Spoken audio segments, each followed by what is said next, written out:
Windows 10. First solution.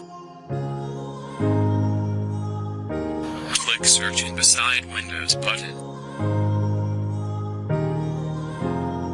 Right Troubleshot setting and select. Then click Additional Troubleshooter. Run troubleshooting.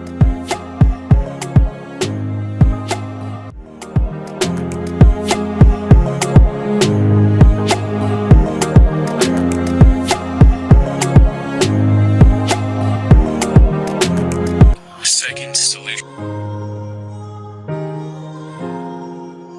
Click Home setting.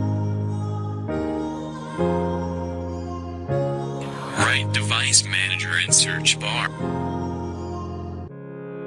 Click Device Manager.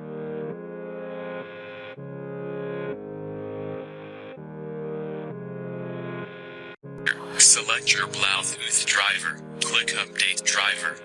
Don't forget to like, comment, subscribe and turn on the notification button to get the latest video updates from Spotaria channel.